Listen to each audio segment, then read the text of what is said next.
Exit poll के जो नतीजे हैं वो ये बताते हैं कि पंजाब में 2022 के यानी इस चुनाव में आम आदमी पार्टी सरकार बना सकती है। हालांकि उत्तराखंड और गोवा में सारी कोशिशों के बावजूद भी कुछ बहुत ज़्यादा सफलता हाथ नहीं लगती। लेकिन 2017 के बाद ये दूसरा चुनाव और पंजाब में एग्जिट पोल कह रहा है कि इस बार झाड़ू चल जाएगी। बिल्कुल, राजनीति की गंदगी को साफ करने के लिए पंजाब के लोगों ने इस बार झाड़ू चला दी है। इस प्रकार के संकेत चुनाव प्रचार के दौरान भी हम लोगों को मिल रहे थे और अभी भी ये एग्जिट पोल के नतीजे यही बता रहे हैं। 10 तारीख को तस्वीर साफ हो जाएगी और प्रचंड बहुमत से पंजाब में आम आदमी पार्टी की सरकार बनेगी। लेकिन उत्तराखंड गोवा में ऐसा क्या हुआ वहाँ पर मतलब खाता खुल जाए कुछ मिल। धीरे धीरे देश के अलग अलग हिस्सों में विस्तार करते हैं। मैं समझ रहा हूँ उत्तराखंड हो, गोवा हो, उत्तर प्रदेश हो, इन जगहों पे भी हमारे संगठन का विस्तार हुआ है, हमारी बातें लोगों तक पहुँची है। पहले चुनाव में ही सब कुछ आपको हासिल हो जाएगा, ऐसी हसरत पालना ठीक नहीं है। तो मुझे लगता है कि राजनीति एक दीर्घकालीन काम है और इसमें बहुत घबराने भागने की ज़रूरत नहीं होती है। इस चुनाव की भी बड़ी उपलब्धि ये रही कि अरविंद केजरीवाल जी की गारंटी, उनकी दिल्ली की योजनाएं, उनके दिल्ली का मॉडल, शिक्षा, स्वास्थ्य, बिजली, पानी, आम आदमी पार्टी की नीतियां ये लोगों तक पहुंची हैं। तो आने वाले चुनाव में इसके और अच्छे परिणाम दिखेंगे। गोवा में आपको देखिएगा कि ठीक ठाक सफलता वहां मिलनी चाहिए। उत्तराखंड में भी सकारात्मक परिणाम आएगा। और उत्तर प्रदेश 403 सीटों का प्रदेश है। वहां पर प्रमुख विपक्षी दल की भूमिका आम आदमी पार्टी ने निभाई। जल जीवन मिशन का घोटाला हो, कोरोना घोटाला हो, राम मंदिर की जमीन में खरीद का घोटाला हो, कितने सारे मामले सरकार खिलाफ हमने खोले। 21 मुकदमा लिखा है बाबा जी ने मेरे खिलाफ। 21 मुकदमा, राष्ट्रद्रोह का मुकदमा लगाया, पार्टी का दफ्तर बंद कराया।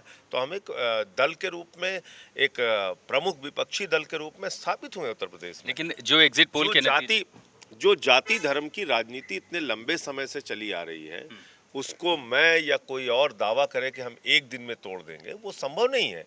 तो इसलिए जितनी भी सफलता मिलेगी या जितना भी समर्थन मिलेगा, हम उसका स्वागत करेंगे, आगे काम करेंगे। सबकी नज़र उत्तर प्रदेश पर थी, तो एग्जिट पोल के जो नतीजे कहते हैं उसके मुताबिक बीजेपी दोबारा वहां पर काबिज होगी और ये भी एक इतिहास होगा। आप उन नतीजों से सहमत है कि उत्तर प्रदेश में? मैंने जितना उत्तर प्रदेश को देखा पूरे प्रचार के दौरान, पूरब से लेकर पश्चिम तक, उत्तर से लेकर दक्षिण तक, ना तो मुझे बीजेपी के वोटर्स में कोई उत्साह दिखा, ना बीजेपी की लीडरशिप में कोई उत्साह दिखा, ना उनके काडर के अंदर कोई उत्साह दिखा। तो उसके बावजूद एग्जिट पोल का नतीजा एक तरफा बीजेपी को कैसे जिता रहा है, मैं बड़ा हैरान हूँ इस बात से। लेकिन 10 तारीख को पता चल जाएगा। मुझे तो कहीं फिलहाल कोई एनर्जी या कोई उत्साह भाजपा के कार्यकर्ताओं, नेताओं और वोटर के अंदर नहीं दिखा। आखिरी सवाल, क्या इन चुनाव के नतीजों के बाद देश की राजनीतिक दिशा में किसी तरह का बदलाव देखती है आम आदमी पार्टी? देखिए, डेमोक्रेसी में हमेशा जनता को और जो विपक्ष के नेता हैं उनको सजग रहना पड़ेगा, और जिसको सत्ता मिलती है वो उसकी जवाबदेही जनता के प्रति तय होनी चाहिए।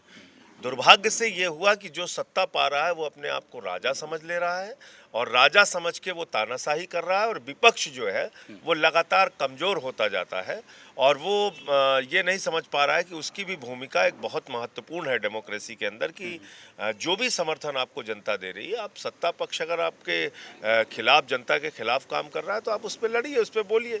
लेकिन ऐसा हो नहीं रहा है।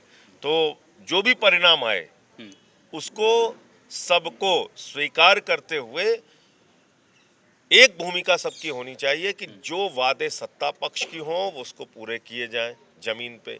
क्योंकि हमने देखा उत्तर प्रदेश के चुनाव में, कहीं पूरे चुनाव में किसी मॉडल पे चर्चा नहीं हुई, 5 साल में क्या किया उसकी चर्चा नहीं हुई, शिक्षा कैसे देंगे, स्वास्थ्य कैसे देंगे, रोजगार कैसे देंगे उसकी चर्चा। बस वही हिंदू मुसलमान, वही पाकिस्तान जिन्ना, वही तमाम मुद्दे, जो घिसा पिटा रिकॉर्ड, वही कैसेट बंगाल में बजता है, वही बिहार में बजता है, वही यूपी में बजने लगा।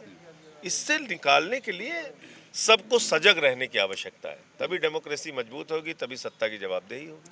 आपने सुना आम आदमी पार्टी के सांसद संजय सिंह को। फिलहाल अभी एग्जिट पोल आए हैं, जब एग्जैक्ट पोल के नतीजे आएंगे तब किसके टोन, किसके तेवर कैसे होंगे वो भी देखना दिलचस्प होगा। फिलहाल दिल्ली से मैं आशुतोष मिश्रा, आज तक।